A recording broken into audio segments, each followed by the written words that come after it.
are the latest happenings in that oh-so-close Kansas Senate race? AEI resident scholar Norm Ornstein will tell us on this episode of Election Countdown.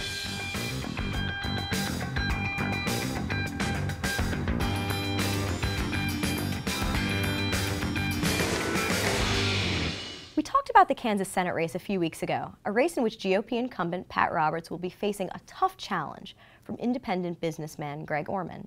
The Democratic candidate, Chad Taylor, has actually withdrawn from the race. I think my favorite description of this race so far comes from Jennifer Duffy with the Cook Political Report. She wrote recently that this race is like the Rubik's Cube of Senate races. At the end of the day, it will be solved, but no one really knows how long it will take or how many different ways to solve the puzzle there really are. With us to talk about this Rubik's Cube and a few other things is AEI resident scholar Norm Ornstein, a contributing editor to National Journal and The Atlantic. Norm, thanks for joining us. Glad to be with you, Jen. Norm, one of the messiest parts of this Kansas Senate race so far has been the Democratic nominees withdrawing from the race. Why do you think that Taylor chose to withdraw? The Democratic Party took a look at this race, which they, at the beginning, thought they would have no chance of being competitive in.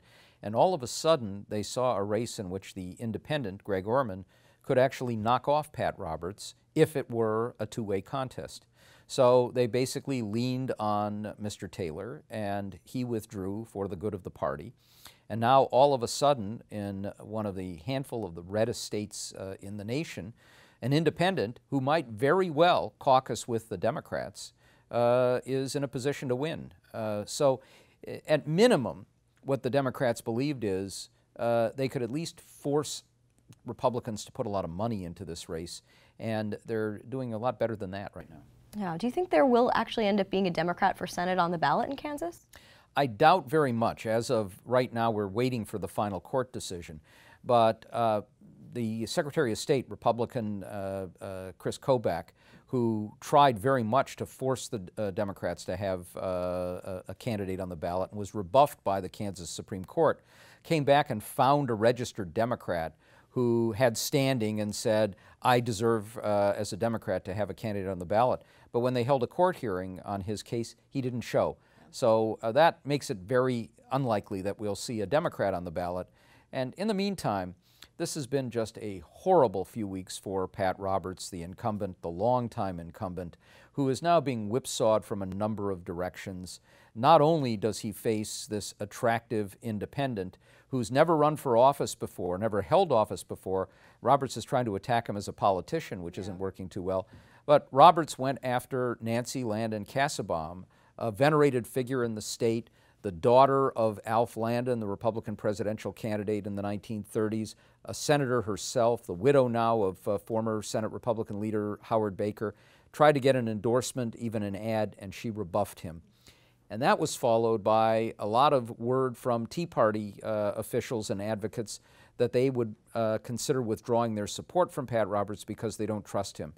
If you lose the support of the moderate, pragmatic establishment Republicans in your own state, and then you get rebuffed by the Tea Party, there's not a whole lot left for Mr. Roberts, and so he's struggling right now. Yeah, this is going to be a fascinating race to watch. Now, in Kansas, there is a question of who will be on the ballot, but in other states, there's a question about who's going to get to cast a ballot. In North Carolina, Ohio, Texas, and Wisconsin, there are either currently or there are about to be court cases coming up involving voter identification requirements. So Norm, could you give us a quick rundown of those cases? Yeah, in each one of these cases, you have suits that have been brought challenging restrictive voting laws. And what's happened so far is that some federal judges and state judges have thrown out these laws or postponed them based on the idea that they unduly restrict the voting, especially of minorities. But the Ohio case, which was in many ways the shakiest case, because Ohio has robust early voting, where a number of other states, including New York, for example, don't have early voting. But the Republicans in the state wanted to curtail that by a week, including cutting off voting on the final Sunday before the election, which happens to be when a lot of churches, especially black churches, do traditional get-out-the-vote efforts. And we had a number of judges who said that's not allowable. But it went to the Supreme Court, and on a 5-4 vote, with the usual breakdown. The 5 conservative Republican-appointed justices basically said, no, we reverse that, put that back on the books.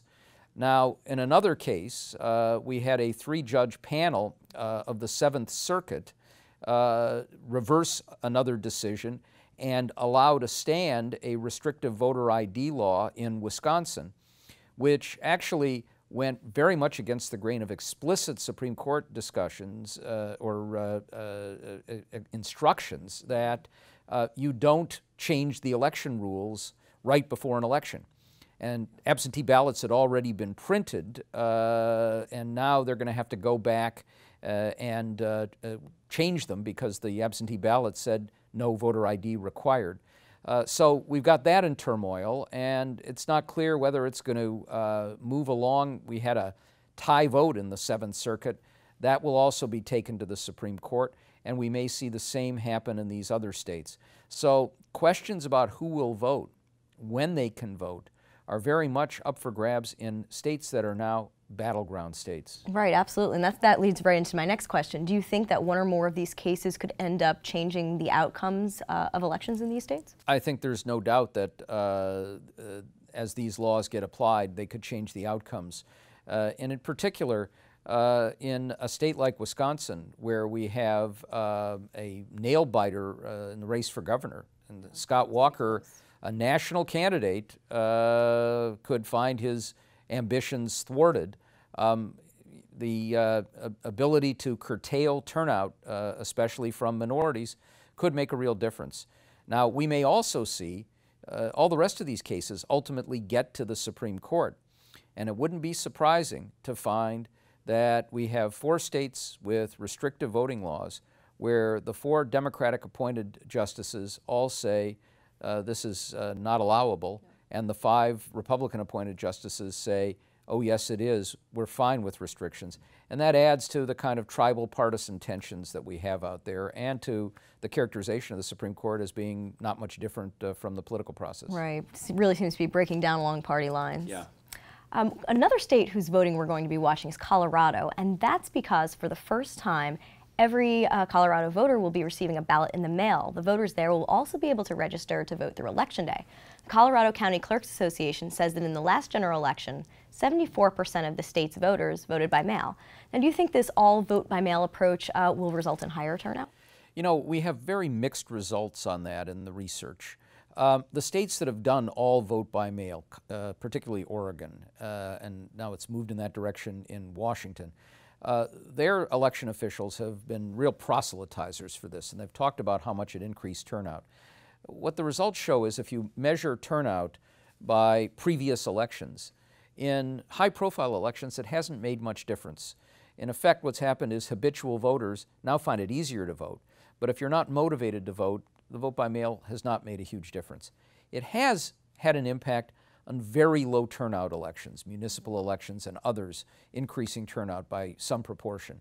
Colorado is going to represent a very interesting test case because, unlike many of the previous elections, knowing the high stakes involved in both the governor's race and the Senate race, which are both very much in the toss-up category right now, both seats held by Democrats in a state that ought to lean in that direction, but where the president's unpopular and it's very tight. But the Democratic Party in particular has put a major effort into a turnout with vote by mail. And since that is easier to do for people than voting at the polls, and since you can register right up to Election Day, rules put in place by the Democratic legislature and the Democratic governor with an eye towards increasing turnout. It'll be very interesting to see if that makes the difference in these very close elections and puts Democrats, John Hickenlooper, the governor, Mark Udall, the senator, barely over the top. Yeah. Now, the conventional wisdom is that when more people turn out, that helps Democrats. Do you think that that's something that's going to be happening in Colorado? I think it is more likely than not to help Democrats in an election where it's very, very tight and where Democrats, in a midterm to begin with, are just not as motivated. Now, you know, what happens in what the election we call the 6-year itch is the president's party usually ends up with lots of its people demoralized or disillusioned. Plenty of Democrats are in that category on environmental issues, on the NSA, on Guantanamo, on the military involvement now in the Middle East. On a host of issues, they are not terribly excited about what the president's been doing, and so they're less likely to turn out. And the party out of the White House is almost always more motivated because they're mad, they're angry. This time, Republicans have nominated passable candidates, not extreme candidates, for both of these positions. And in a low turnout election, they're likely to prevail because they've got the more motivated voters. Increase that turnout by a margin of 5 or 10%, that could make the difference. It'll be very interesting to watch. I want to finish up by talking about an important referendum. Florida voters will be deciding on a constitutional amendment to allow medical marijuana this November. It's thought that this referendum might bring enough young voters out to the polls in support of Democratic nominee Charlie Crist to win him what's a very close election right now. So could this referendum and the resulting youth turnout be enough to put Crist over the top? I think there's little doubt that the referendum is on the ballot for just that reason.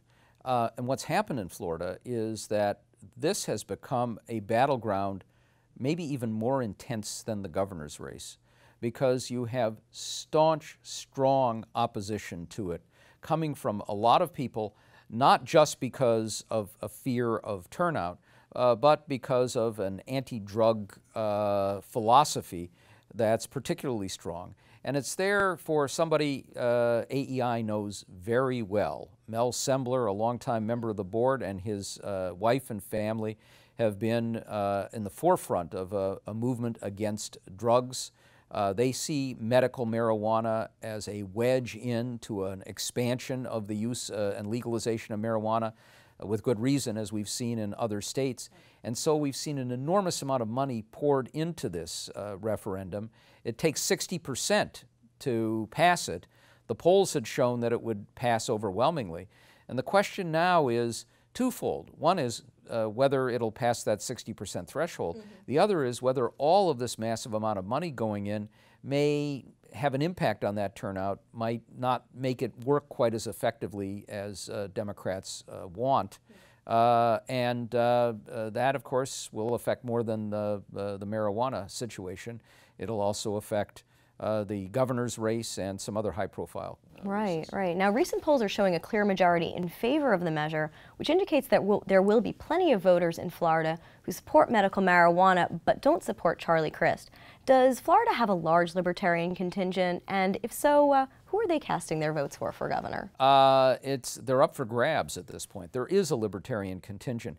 But I also think there's a big elderly population. And I think for a lot of those voters, medical marijuana may take on a different coloration, as it were, or categorization than for others. So it's a combination of those things.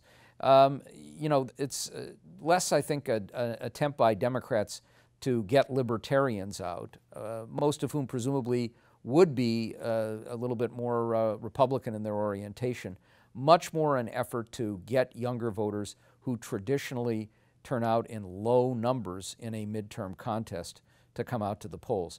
But also with those younger voters, it's not at all clear why they would be particularly attracted to Charlie Crist as opposed to Rick Scott, except for the panoply of other social issues, including, of course, abortion, same-sex relationships, and the like. Right. I'm looking forward to seeing what's going to happen there. It's going to be a very interesting thing to watch. Norm, thanks for joining us on Election Countdown. Sure. And thank you for watching. Do you agree or disagree about any of our election coverage? Let us know in the comments. Then, please subscribe for all of the videos in this series. We'll see you next week.